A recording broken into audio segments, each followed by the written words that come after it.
Good morning, ladies and gentlemen. Welcome back to the Shadow and Sun Show, and welcome back to another episode of my world building series. As you saw from the title, how grimdark or how dark is your grimdark setting, and why? Why would you absolutely insist on a grimdark setting? It's kind of played out, but I get it. I've been there, done that, and for me, it's always got to be about contrast. If your world is so absolutely bleak and miserable, one, why are you playing if it's just going to be that, unless you're like that or you want that or you feel that's missing from your life? And if your life is really that stellar to where the only way you're going to get any sort of pushback or adversity is through your gaming experience, I suggest maybe you go outside and touch some grass and thank your lucky stars that you're in that position. Most of us we have a little bit more darkness in our lives than that. I'm reminded of a game I ran. God, tongue's not working today. I ran this world many years ago, where I literally divided the world in half. Good on the top, northern hemisphere, evil on the southern hemisphere, and the two sides were in the midst of a global war scenario, and it worked out okay, but I found I actually had to create pockets of, for lack of a better term, neutrality of people just not wanting to be involved at all. And I think that's actually kind of a good mix of 33, 33, and 33, good, neutral, and evil, especially in games with good and evil alignment systems. There's a lot of games out there, especially sci-fi. I'll touch on that in a moment, where you have these rules, these mechanics to track and show off those attributes or those vices and virtues, to where you kind of have to have those places, but having them all chunked together, you're going to find that your characters, your player characters, just can't on their own make any headway. In those areas, it's just going to be impossible. So splitting them up and spreading them out and putting pockets of different ethoses all over the place, so people don't know when they're walking in, because then you run the risk of people just going, well, if it's pure evil across the border, we're not going to cross the border, not until we're a higher level and we've got an army and we can go in and fix things, as it were, unless of course your characters are all evil ne'er-do-wells, in which case you've made another big mistake. Running evil campaigns, as I've said in the past, is just really not something I could do anymore. I've done it. I did it. I ran a very long one, and it will weigh on the soul. And eventually, you're not really playing any of the games the way they were meant to be played. Good versus evil, not evil versus good, because eventually the entirety of good will just come down on your PCs for being the villains that they are, and as that should be. If you look, the only place you can look, which is in our world, you'll notice that anytime that sort of thing happens, everybody else, even the neutrals, will gang up on that. You never find that really happening in a place that's considered good. You don't have evil and neutrality, or maybe you do, and I'm not seeing it. But for the most part, player characters are meant to be heroes.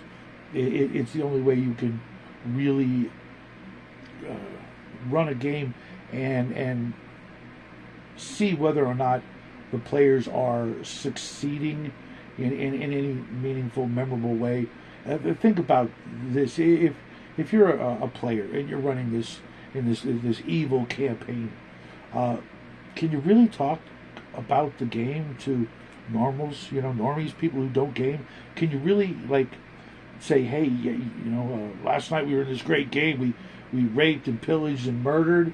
You're going to get some sort of call or knock at the door, or some, at least some very strange looks from anybody you would tell that to.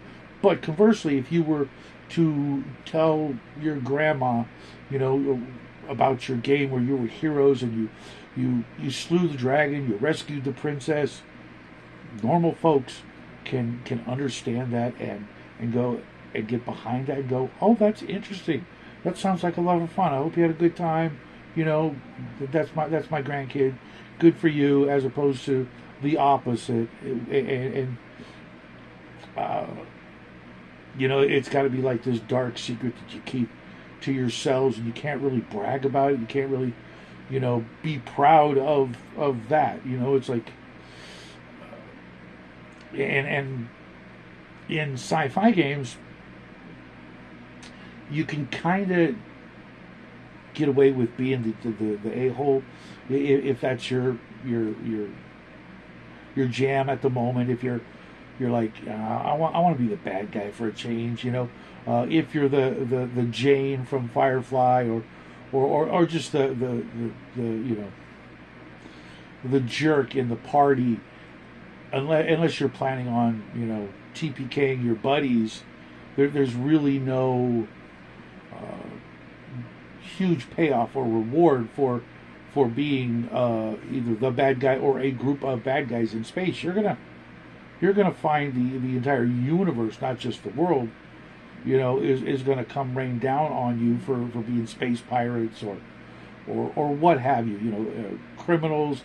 But even then, you're not, or you're probably not as sci-fi characters going in and raiding planets and doing horrible, despicable things on that kind of a level, right? It just seems, if you're not going to do that in a sci-fi game, because of obvious reasons, you'd think that those reasons would still translate to a fantasy world, and there would be equal reasons to not be the bad guys. And for you GMs, if you're making a world that is purely just awful, you're going to find that your players are going to not really find themselves a home or trust in the fact that they can have a home. There was a book that came out from Palladium, I think it was Wormwood, and with Rifts and Palladium.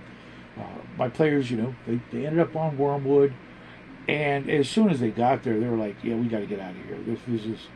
There's no reason to stay. This place is SOL. We can't fix it. It's an entire planet. We're 5 or 6 player characters, adventurers. There's nothing we can do. Almost like the movie War Games. The only way to win is to not play the game. You want to leave your players with somewhere to grow and to call home.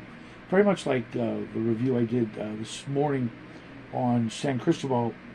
It was a beautiful, wonderful place that you could fall in love with and call your home and want to stay there and want to protect it and defend it and help those around you, help make their lives better and interact with the people on a personal level and get to know them and truly role play. If everywhere and that everybody is a jerk, everybody's evil and out to get you and stab you in the back, your best recourse would be to move as far away from civilization as possible and find some trees and just hang yourself so that maybe you wouldn't come back as undead or something other awful fate if the world is really that dark and grim and there's really nothing to be gained except survival. You might want to rethink that whole strategy. There's really nowhere to go. And conversely, if you make a normalish world with little places of evil, little places of good, little places of neutrality, the mystery can exist of what is.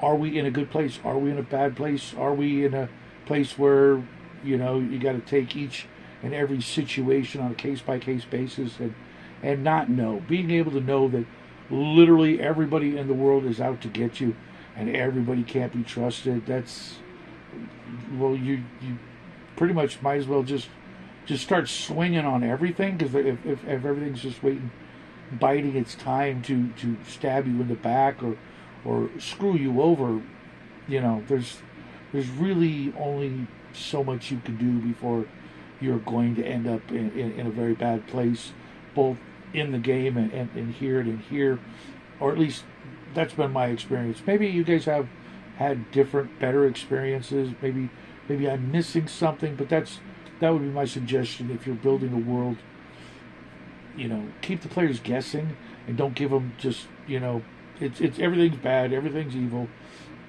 Conversely, everything's good, everything's peachy. That's what made San Cristobal so wonderful, is that on the surface it appears, you know, bright and cheery, but if you look a little too closely in the nooks and crannies, you will find something untoward. And I think that's the way it really should be, to get the most enjoyment out of it. Like I said, if you have different thoughts and opinions, or maybe I missed something, let me know in the comment section below. Otherwise, I am going to get on out of here and get ready for tomorrow. The week is just flying by for some reason.